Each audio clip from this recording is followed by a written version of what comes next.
Ny faran'androany ny fotoam-pivoriana izay voafaritra ho 10 andro eo anivon'izay anteny mera-pirenena izay ny zava-nisy teny anivon'ny lapan'ny anteny mera-teny nandeha hoentina amintsika ao anatin'ity fanadihadiana manaraka ity.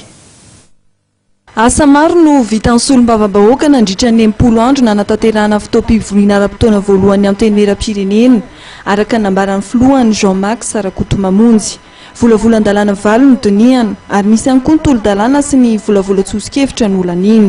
Raha tonga volavolan-dalàna projet de loi miisa valo no tonga tato amin'ny anteny mera-pirenena dia voadinika sy lalina avokoa izy ireo.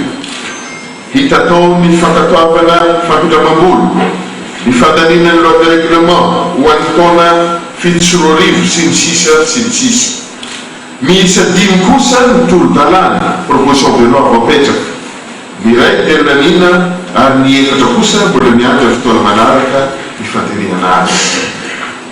Miisa 3 kosa ny volavolam-penkevitra proposition de résolution nandalo fandiniana ka nolanina avokoa izy telo. Ny fiona amin'ny gouvernement tesambola moa dia tanteraka soamantsara ary vaomaly ny iray.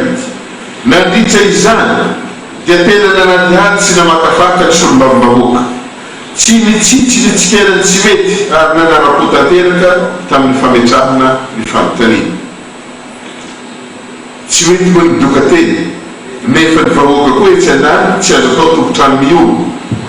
Ka izay tsy maintsy ny tantarana ny zava-bita sy ny asa natao. Vavoloben'ny mpiasa ho ny bainga, ireo ny safionany amin'ny bainga voavadika, koa mbola hisy samy milaza ihany vely. Favarina zahay tato. Mikasika amin'ny raharaham-pirenena dia nisoritan'ny filohan'ny anteny mera-pirenena fa hatreto dia mbola tsy nisy fiovana amin'ny fiainan'ny mponina ary nomariany fa tsy hisy ny fampandrosoana raha toe-karena afaka tanterahana raha tsy eo ny fahandriam-pahalemana. Koa miantso ny tokony hanamafisana ny lafin'ny fahandriam-pahalemana manerana ny nosy Andriamatoa Jean-Max Sarakotomamonjy.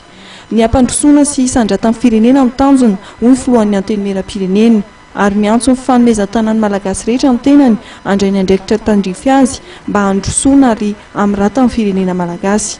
Anisan'ny nanatrika ny lanonana teny amin'ny lapan'ny Tsimbazaza ny praiminisitra lehibe ny gouvernement ny Dr Cool Roger niaraka tamin'ny minisitra vitsivitsy anisan'izany minisitry ny serasera sy minisitry ny kolontsaina.